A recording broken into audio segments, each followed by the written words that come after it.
Hello everyone and welcome back to my channel. Today I'm doing my August wrap up. I read a lot of books in August, so many. I read like 17 books, which is frankly insane.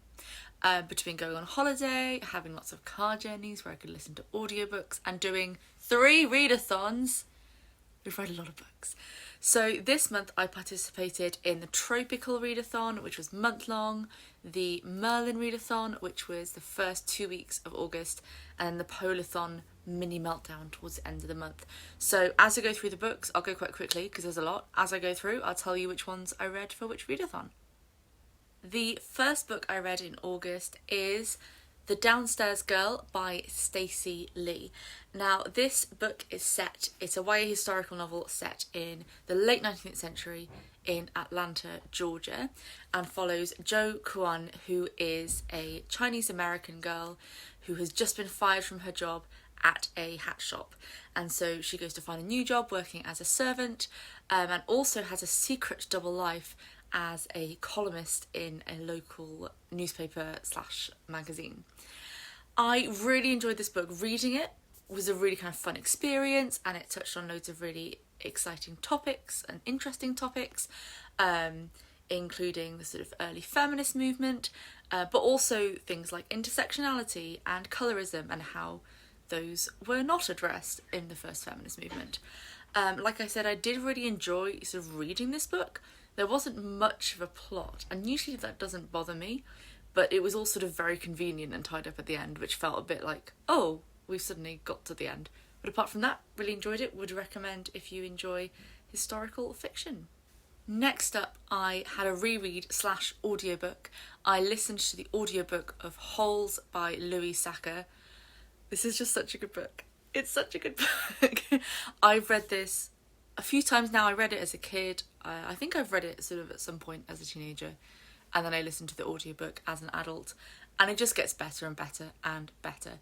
If you haven't come across it before, or if you've sort of heard of it but don't know what it's about, on the surface, Holes is a children's book about a boy who is wrongfully arrested and sent to Camp Green Lake, which is a sort of juvenile prison where the inmates, the campers, are told to dig a hole that's 5 feet wide and 5 feet deep every day.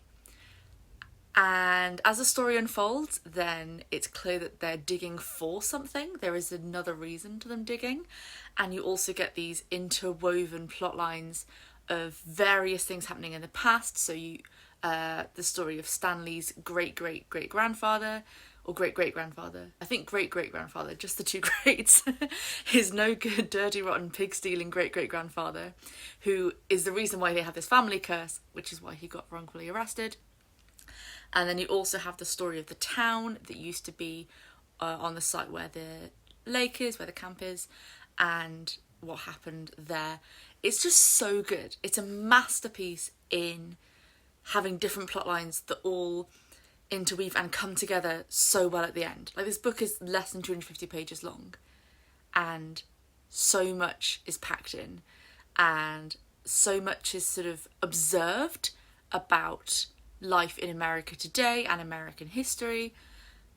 It's amazing. Just read it. Just read it and watch the film, because the film is a very good adaptation. I forgot to say what I was reading them for. So The Downstairs Girl I read for the Merlin readathon prompt, a book with green on the cover, and I also read it for the absent parents trope for the trope-ical readathon, and then Holes I read for the time loop / reread prompt for the trope-ical readathon. Next up we have Ariadne by Jennifer Saint. I read this for the Merlin readathon for a book with gold foil on the cover, and this cover is just, isn't it? It's just gorgeous. It's so pretty. And I also read it for the trope-ical readathon prompt of multiple points of view. So this book is, I think it's sort of been described as a bit like sort of Circe and Silence of the Girls, and I can see why. It's about Ariadne, as you can guess, from Greek mythology and her role in the sort of story of Theseus and the Minotaur, and sort of after that, her life after that, and centering her in her own story rather than having her as a sort of side character in other people's stories. That being said, I have mixed feelings about this book. I really loved some of the directions the author took it in. I loved some of the characterizations. Her characterization of Dionysus was just fantastic. It was really, really good. And I was really intrigued by her sort of unusual interpretation. The problem is, it's based on a myth that has an ending that didn't quite fit with where she took the characters. So we were sort of trundling along on this story and enjoying the characterizations and where it was all going, and then all of that had to be undone in kind of one chapter at the end, and it was like, oh, that shouldn't have happened. It felt like she was setting it up for a different ending. And there were lots of things that I think could have been explored more if she did want to stick to the original ending of the myth. But yeah, so mixed feelings on this one, but overall an enjoyable read. Then I read The Dangerous Kingdom of Love by Neil Blackmore. This is an ARC that I received on NetGalley for free for review, and I read it for the trope-ical readathon prompt of historical figure.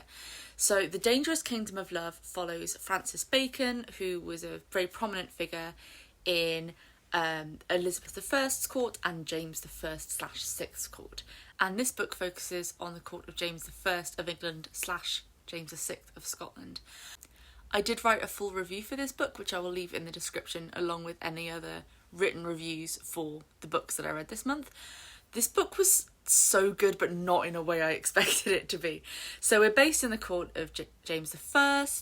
We're following Francis Bacon, and it was very much it was very sort of Game of Thrones, the Tudorsy, in that it was all about that court drama and the romance and the raunchiness of court, but also had a really big focus on the LGBT community at the time, specifically gay men in that period and what it was like to be a gay man in that period.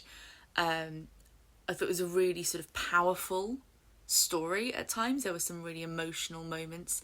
The book is from Francis Bacon's perspective, and as we get to know him and sort of sympathise with him, a lot of it was really heartbreaking to read, but also we got to kind of realise that he was a very unreliable narrator, and his own realisations that he had sort of lied to himself about different things just packed such a punch at the end. So again, it's very different historical fiction from Ariadne, worlds apart, but if you do enjoy historical fiction, then would recommend checking that one out.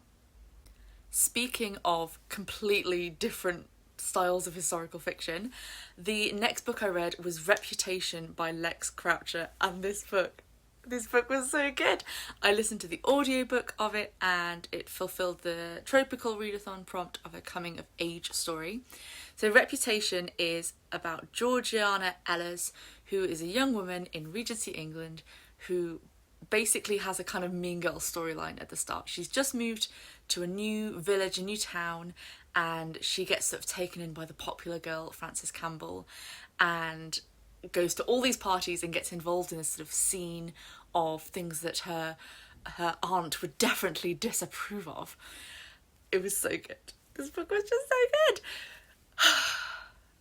I'm just so happy just thinking about this book. The whole time, so I listened to the audiobook. Also, the audiobook narration was top notch. The whole time I was listening to this, I just had, well, for the first 2/3, I had like a massive grin on my face. It was just so fun and just what I never knew I wanted. It was a coming-of-age rom-com in the style of things like Mean Girls, but Regency. It was so good. And it didn't fall into lots of the kind of trappings, I feel, of a lot of Regency stories, where it's very like, ooh, all the mamas and the ton. I mean, I love that. But it's nice to have a break from that sometimes. It did get much darker than I thought it would, really sort of delving into some sort of more harrowing plot lines in some points. But I thought they were handled really well and sort of added a lot of depth to a book that could have just been fun and frivolous, which is absolutely fine. We love a fun and frivolous book, but also kind of had something to say at the end of it. Next up we have Strata by Terry Pratchett. So this one I read for the Merlin readathon for a book less than 250 pages, and the trope-ical readathon, A Blast from the Past, a book published pre-2000. I am a huge Terry Pratchett fan. I'm very sorry I did not enjoy this book.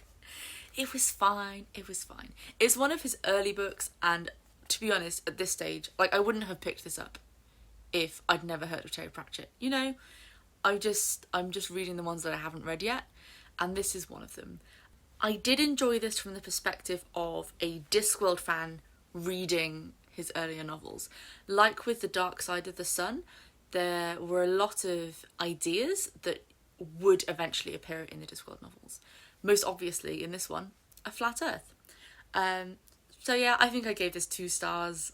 I didn't really enjoy the actual story or the reading of it much. I mostly enjoyed spotting things that would become part of the Discworld series later on. The final book I read for the Merlin readathon is Thin Air by Michelle Paver, which I read for a spooky story, and I also read this for the trope-ical prompt of a genre you don't usually read. I very rarely read ghost stories, and when I do, they're usually by Michelle Paver. This story follows a group of mountaineers who are climbing Kangchenjunga, which is one of the Himalayas, and from what I can gather from the book and then doing a little bit of research, it's sort of considered, although it's not as high as Mount Everest, it's harder to climb than Mount Everest. And so it's set in the 30s, no one has yet reached the summit, and as they climb up the mountain, then they suspect that they are not alone, and that perhaps the spirits of a previous mountaineering party may still be on the mountainside. I loved Dark Matter by Michelle Paver. I don't read many ghost stories. That's one of my favourite books of all time. It's so good. And I didn't quite love this as much. I enjoyed it. There was a very spooky vibe, which kind of, definitely added to the reading experience. I felt very immersed in the reading experience.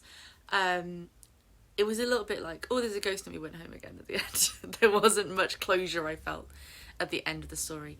But if you like sort of adventuring things or ghosts, then this is definitely one to have a look at. Next up, and I still can't quite believe this, I've been on NetGalley for all of 5 minutes, and I somehow got an arc for the Women of Troy. How? It's amazing. It was so good. It was so good.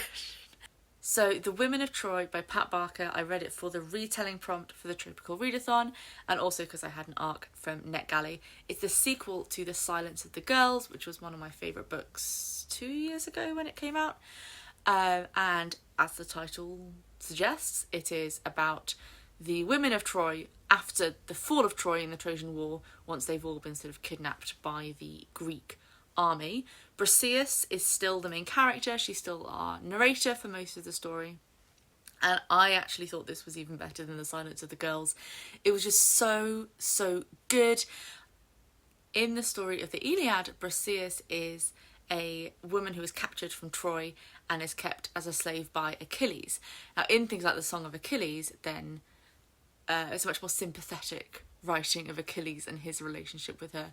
The Silence of the Girls did not take quite such a sympathetic view towards Achilles, and most of the book was from Briseis' perspective. So then towards the end, we suddenly had Achilles' perspective, and it was a bit jarring because we'd just spent 200 pages with him as the villain, and now he was the perspective that we were supposed to read from. But it did kind of have to happen in order for the plot of the Iliad to sort of progress. And so what she did in The Women of Troy, which I thought worked much better, and just kind of, because that was my only criticism of Silence of the Girls, and they fixed it. She fixed it. It was so good.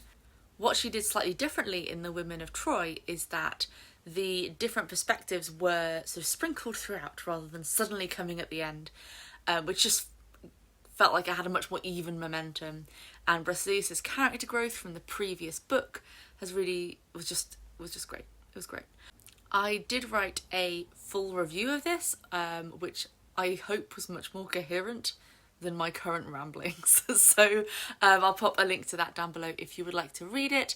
Again, that's an ARC I got from NetGalley for free in exchange for an honest review. Next, I read An Unnecessary Woman by Rabi Alameddine. I read this not just for the trope-ical readathon prompt of a book where it all happens in one day, but also for the Book Voyage Challenge, which is an annual challenge that I am participating in, and the August prompt. So each month you have a different part of the world, and the August prompt was a book set in the Middle East, and this is set in Beirut in Lebanon. I did not enjoy this book. Okay, things I did like. I thought the setting was very sort of evocative, and I could really imagine myself being there. I felt very sort of sucked into the story. And I think more than any of the other books I've read for this challenge so far, it was very eye-opening to read the perspective of another culture. The story follows a woman who is a translator. Every year she sets herself a challenge to translate a new book, and she's now well into her old age and is sort of reflecting back on her life. You could really tell this was written by a man. You could just tell. There was a lot of "I'm not like other women" going on, and every time I was just like, and there was a lot of the kind of all these other women are interested in marriage. I'm interested in books. Look at me, interested in books instead of marriage. That sets me so apart from my peers. I just don't have time for it. I'm sorry. To be fair, at the end of the book, she did kind of come to that realization that making books and translations so much a part of her identity was a way that she'd kind of set up walls to protect herself and her sort of close herself off from friends and family as a sort of self-defense mechanism. But that didn't make me enjoy the rest of the book more. I'm sorry. Next is One Last Stop by Casey McQuiston. It was so good. I read this for the trope-ical prompt of Found Family, and it was also my book club's pick for August and September. I loved this book so much. If you haven't heard of One Last Stop, then it's a new contemporary book by Casey McQuiston, who wrote Red, White and Royal Blue. The story follows a young woman called August who has just moved to New York, and she meets a very mysterious woman called Jane on the subway. And over time, she starts to realise that Jane is always on the subway, and she has all these things from the past, and she has no sort of concept of modern day pop culture. And it turns out Jane is a spirit from the past who is trapped on the subway, and they fall in love, and they have this great romance, and she tries to save Jane from being trapped on the subway. It was so good. It was so good. I loved this book so much. Just like with Red, White and Royal Blue, you couldn't help but get sucked into the story and fall in love with the characters and just be with them every step of the way.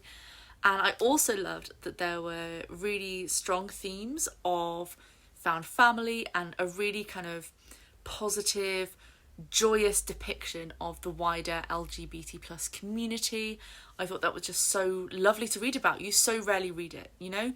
Whenever you come across a book that has more than two queer characters, then someone's like, it's unrealistic that the queer people are friends with other queer people, and you're like, no it's not.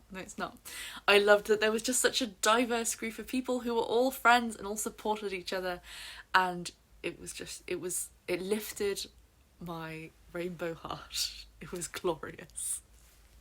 And now for something completely different.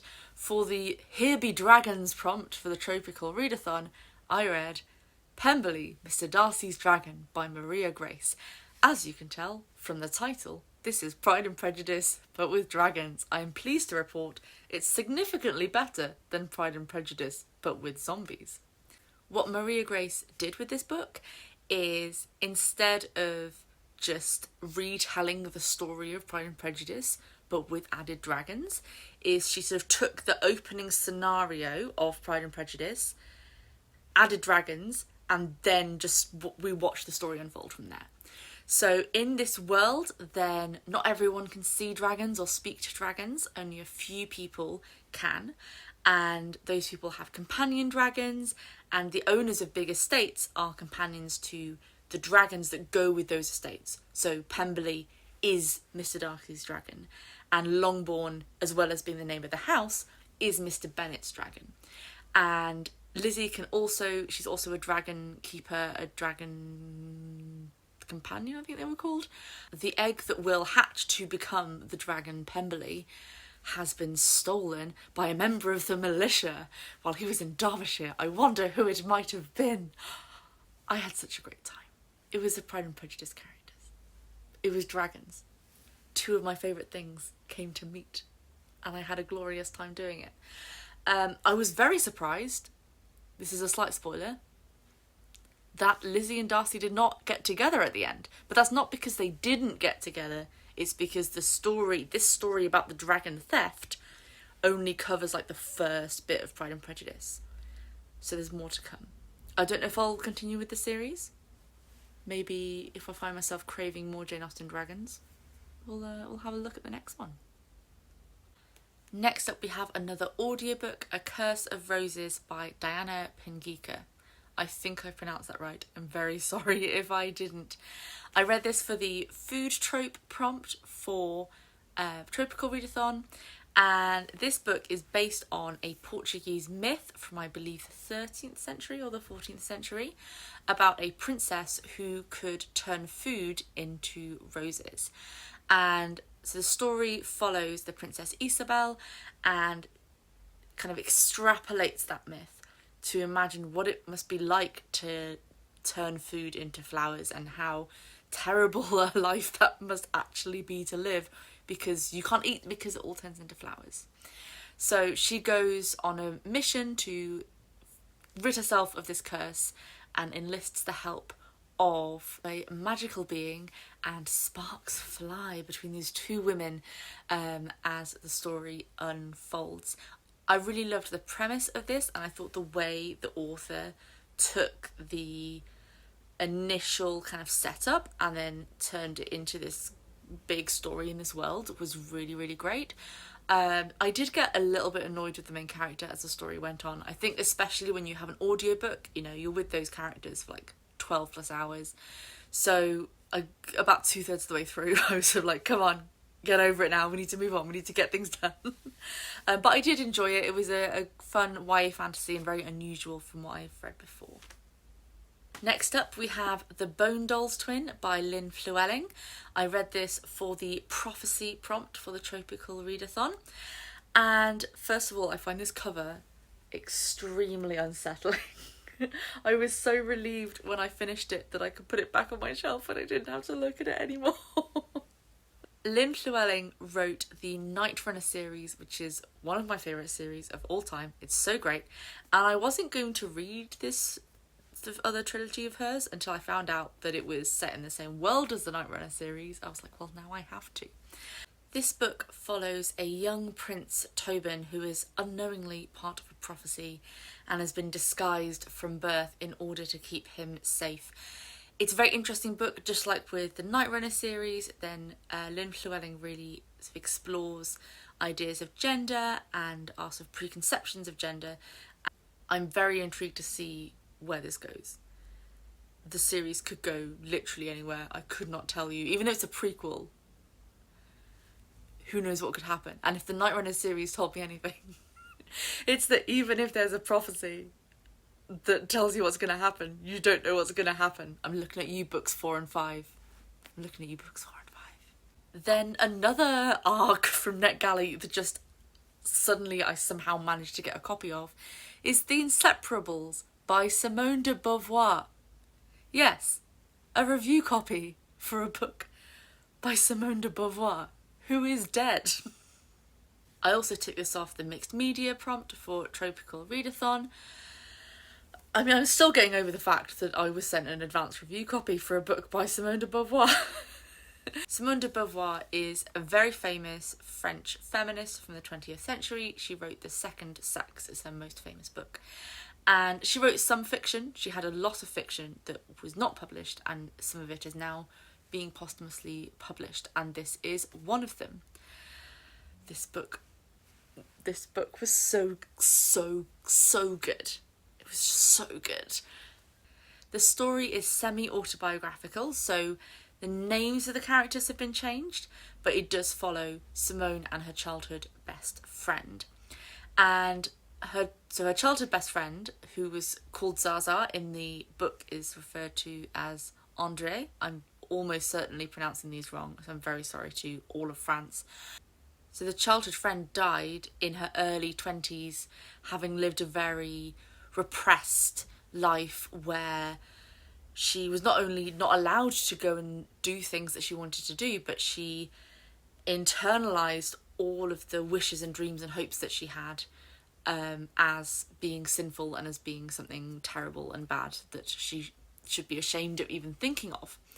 This was, by all accounts, a very influential friendship on Simone's life and on her perspectives and eventually on her feminism.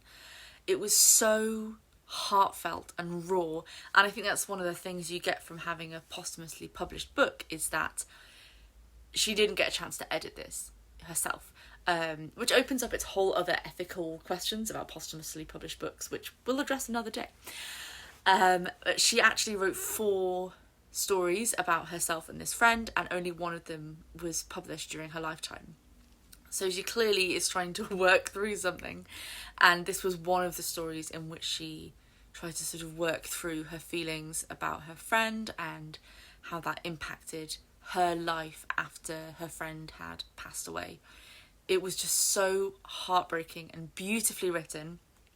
Kudos to the translator for doing an amazing job. And I also really liked the forward and afterward, which usually I would never even think of giving a shout out to. But the forward by the translator was really, really interesting and definitely gave us an insight into different aspects of the story that just couldn't be translated because of the linguistic importance that certain things held. For example, the difference between formal and informal you, so the tu and vous in French, which are informal and formal, and how you just can't translate that into English. So that was really interesting. And then again at the end, the afterward, which reflected on the story and how it related to what happened in real life. Again, I can't believe I had an arc for such an iconic writer. And it was just amazing. It was really, really good. So I'd highly recommend it. I think we've got 14 down and 3 more to go. The last book I read for the trope-ical readathon is Goldilocks by Laura Lamb, which I read for the Apocalypse prompt. And then I also segued this into the polarthon mini meltdown. I realised as midnight struck that this fit one of the prompts because it has global warming as one of the sort of themes in the book. That being said, this book was wild. It was all over the place. So much happened. I still don't know how I feel about this book. I wrote a review for this one, which is full of spoilers if you want to know all of the details about all of the strange things that happened. So I'll link that in the description. So Goldilocks is set in the future. The world has been destroyed by global warming, women's rights have been sort of massively stripped back, and a group of female scientists steal a spaceship that is destined to take humanity to a new planet, and they take it upon themselves to go to that new planet. A great premise. Some of the things that happened were very strange. Very strange.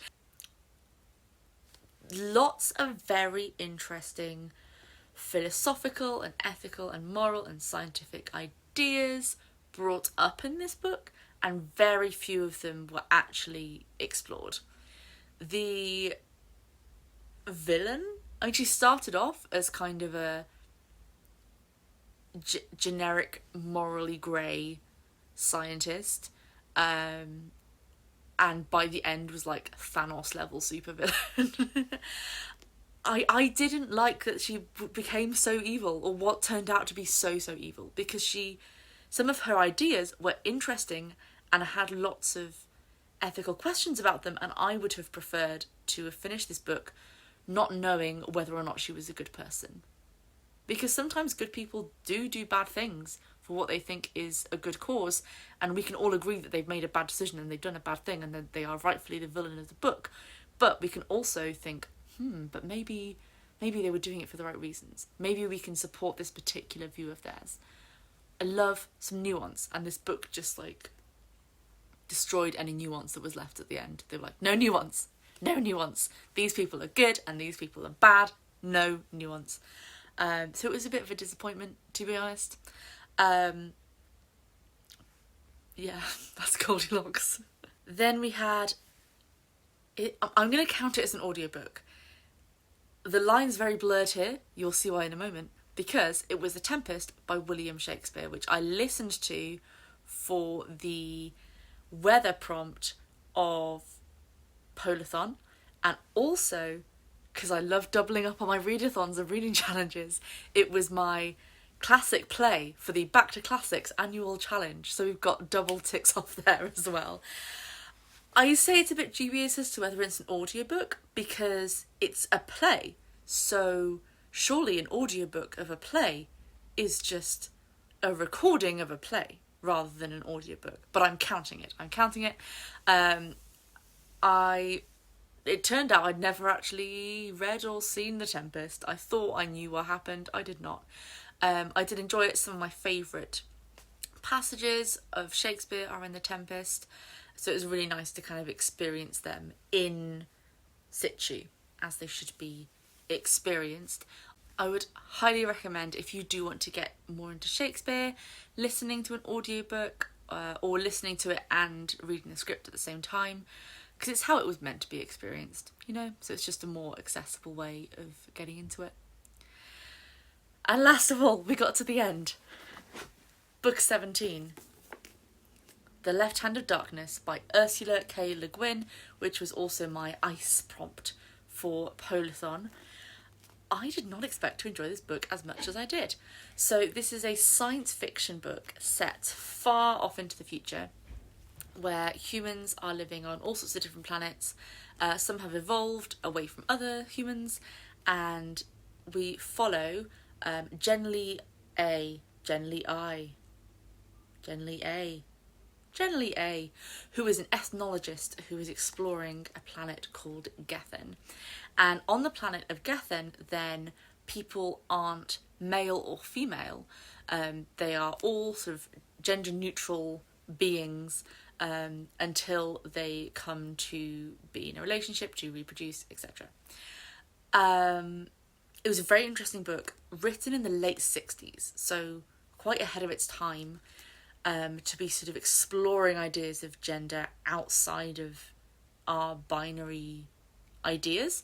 There's an introduction by Ursula K. Le Guin, which I thought was really interesting and added to the story because it included her reflections on other people's reactions to the book, and not necessarily what she would have changed, but just sort of things that she's had a chance to reflect on. So for example, all of the gender neutral people are referred to as he, partly because I guess in the 60s that was a gender neutral term that you would use to describe a generic person of unknown gender. But that being said, all of this is from the perspective of someone from another culture coming in and learning about this new culture and learning to see beyond his own preconceptions of gender, because at the start then he assumes that everyone is male, and then when they exhibit things that he would consider to be feminine traits, then he feels sort of disappointed or let down, or even sort of cheated or betrayed. And as the book progresses, he learns to sort of not think of people like that and to see people as complex beings beyond their gender. He also realises that he is as much an alien to them as they are to him. I really like the sort of, especially the ending section of the book, where he really comes to that realisation and comes to not just respect, but sort of admire and really appreciate the culture that he is now living in. If you made it to the end with me, well done. Thank you very much for joining me on my August wrap-up. If you've read any of the books that I've read this month, then let me know what you thought in the comments, and let me know what you read in August as well. Thank you very much for watching, and I will see you next time. Bye!